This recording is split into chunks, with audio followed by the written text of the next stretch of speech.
لک الحمد یا اللہ الصلاۃ والسلام علیک یا رسول اللہ اما بعد سلسلہ ہے ہمارے ویڈیوز کے کمنٹ میں کیے ہوئے سوالوں کے جواب دینے کا۔ ایک ہمارے بھائی نے یہ سوال کیا ہے کہ اسلام میں 4 شادی کی اجازت کب ہے اور کب نہیں؟ کیا دوسری یا تیسری اور چوتھی شادی کے لیے موجودہ بیوی سے اجازت ضروری ہے؟ نیز یہ بتائیں کہ کیا دوسرے، تیسرے اور چوتھے نکاح کے لیے صرف طلاق شدہ یا بیوہ عورت سے ہی نکاح کرنا پڑے گا؟ یہ سوال کا کل ملا کے 3 حصہ ہے۔ پہلا تو یہ کہ اسلام میں 4 شادی کی اجازت ہے، یہ کب ہے، کس صورت میں ہے اور کب اس 4 کی اجازت نہیں ہے۔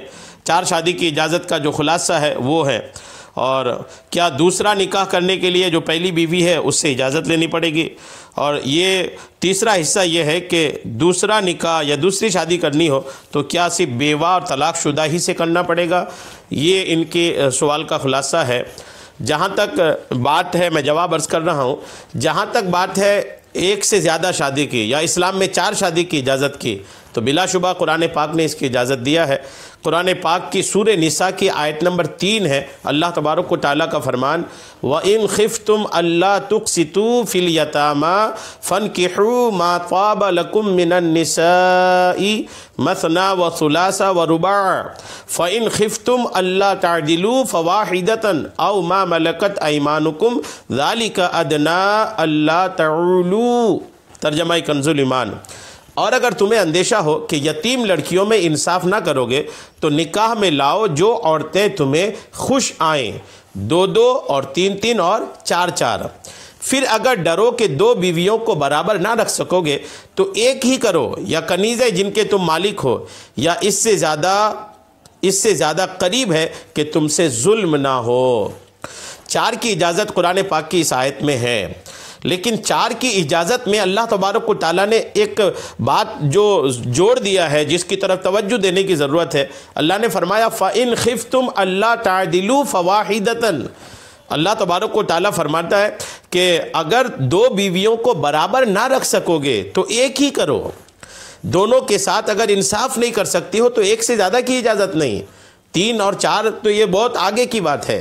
اگر 1 سے زیادہ شادی کرنی ہے تو اس میں یہ گارنٹی ہونا ضروری ہے کہ آپ دونوں میں برابری کرو گے، تمام معاملات میں، وقت دینے میں، شادی دیگر معاملات میں، خرچ دینے میں، ان کو سامان وغیرہ دلانے میں، کپڑے دلانے میں، بات چیت میں، گفتگو میں، ساری چیزوں میں جب تک آپ کو پختہ یقین نہ ہو کہ آپ دونوں میں برابری کرو گے، انصاف کرو گے، تب تک تو دوسری کی اجازت نہیں ہے۔ اور اگر ڈر ہے کہ نئی بیوی آئے گی تو اس کی طرف جھکاؤ زیادہ ہو جائے گا، پہلی کی طرف سے کچھ بے رخی ہو جائے گی، اس کو زیادہ وقت دیں گے، ان کو کم، اس طرح کا اندیشہ بھی اگر ہونا تو 1 سے زیادہ کی اجازت نہیں ہے۔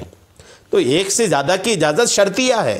اسلام نے کھلا نہیں چھوڑ دیا سب کچھ کہ بس مسلمان ہے تو 4 شادی کر ہی لے، ایسا نہیں ہے۔ اسلام نے یہ کھلا حکم نہیں دیا، اس میں شرطیہ حکم ہے۔ اللہ نے ایک بات جوڑ رکھا ہے کہ اگر 2 بیویوں کو برابر نہ رکھ سکو گے تو ایک ہی کرو، 1 سے زیادہ نہ کرو۔ یہ اللہ تبارک و تعالیٰ نے اس حکم میں یہ بات جوڑ کر کے ایک الحمدللہ ایک انصاف کا بھی پیغام دیا۔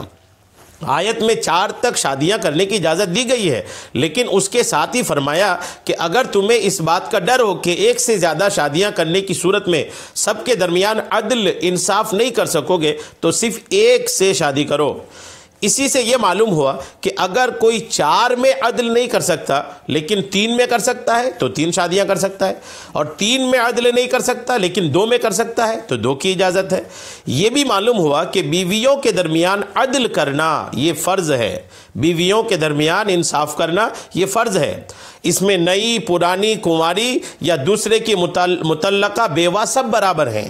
بیوی اگر آپ نے بنایا، اگر آپ نے شادی کیا، چاہے وہ نئی ہو، چاہے پرانی ہو، چاہے کنواری ہو، چاہے دوسرے کی طلاق شدہ ہو، جس طرح کی بھی عورت سے آپ نے شادی کیا، اگر 1 سے زیادہ کیا آپ نے تو پہلی اور دوسری کے بیچ میں برابری کا انصاف کرنا یہ فرض ہے۔ یہ عدل لباس میں، یہ جو انصاف ہوگا دونوں کے درمیان، یہ لباس میں، کھانے پینے میں، رہنے کی جگہ میں اور رات کو ساتھ رہنے میں لازم ہے۔ لباس بھی برابری کی قیمت کا دلائے، کھانے پینے کا سامان بھی برابر دونوں کو ملے، رہنے کی جگہ جیسا مکان اس کو ویسا مکان ان کو ملے، اور رات کو ساتھ رہنے میں بھی ایک کچھ رات ان کے پاس رہے تو کچھ رات بھی وہ متعین ہو کہ ایک رات ان کے پاس ہو تو دوسری رات ان کے پاس ہو، یعنی جتنا وقت دینے میں، لباس دینے میں، کھانے پینے، مکان دینے میں، ان چیزوں میں لازم ہے کہ برابری کا انصاف کرے، ان امور میں سب کے ساتھ یکساں سلوک ہو۔ اگر کہیں پر بھی ایسا اندیشہ ہو کہ یکسانیت نہیں رہے گی، انصاف برابر کا نہیں کرے گا، تو پھر ان کو ایک سے زیادہ شادی کی اجازت نہیں ہے۔ یہ تو ہوئی ایک سے زیادہ شادی کا معاملہ، اور اسی سوال کا جو ایک اور حصہ ہے وہ یہ کہ دوسری یا چوتھی شادی کے لیے یا تیسری شادی کے لیے جو موجودہ بیوی ہے اس سے اجازت لینا ضروری ہے۔ تو اجازت کی تعلق سے یہ فتاوی فیض الرسول ہے جو فقیہ ملت مفتی جلال الدین احمد امجدی رحمۃ اللہ تعالی علیہ کی تصنیف ہے، اس کا جلد اول ہے میرے پاس، اور اس کے جلد اول کے صفحہ نمبر 564 میں فقیہ ملت نے ارشاد فرمایا ہے کہ دوسرا نکاح کرنے کے لیے پہلی بیوی سے اجازت لینا ضروری نہیں ہے۔ تو پہلی بیوی سے اجازت کی حاجت نہیں ہے، اگر انصاف کر سکتا ہے، عدل کر سکتا ہے، تو پہلی بیوی سے اجازت کے بنا بھی آدمی دوسرا نکاح کر سکتا ہے، پہلی بیوی کی اجازت کی حاجت نہیں ہے۔ اور اس سوال کا تیسرا حصہ یہ تھا کہ دوسرا نکاح یا تیسرا یا چوتھا نکاح کرنے کے لیے کیا وہ طلاق شدہ ہی ہونا ضروری ہے، بیوہ ہی ہونا ضروری ہے؟ تو یہ ضروری نہیں ہے۔ دوسرا نکاح کرنا چاہیں آپ تو کنواری لڑکی سے بھی کر سکتے ہیں، طلاق شدہ بھی سے بھی کر سکتے ہیں، اور ویسے ہی مطلقہ سے بھی کر سکتے ہیں، لیکن کنواری سے بھی کر سکتے ہیں۔ کنواری ایسا کوئی بندش نہیں ہے کہ پہلی شادی کے بعد جو باقی شادیاں ہیں وہ طلاق شدہ یا بیوہ سے ہی کرنی پڑیں گی، ایسی کوئی بندش نہیں ہے، بلکہ آپ کنواری لڑکی سے بھی اگر ایسے انصاف کا معاملہ ہے، کوئی اگر انصاف کر سکتا ہے، عدل کر سکتا ہے، دونوں کے بیچ برابری رکھ سکتا ہے، تو پھر وہ کنواری لڑکی سے بھی دوسرا تیسرا یا چوتھا نکاح کر سکتے ہیں۔ یہ آپ کے سوال کے جواب کا خلاصہ تھا۔ اللہ تبارک و تعالی ہم سب کو شریعت کے مسائل سیکھنے، سمجھنے اور اس پر عمل کی توفیق عطا فرمائے۔ آمین بجاہ النبی الامین صلی اللہ تعالی علیہ وسلم۔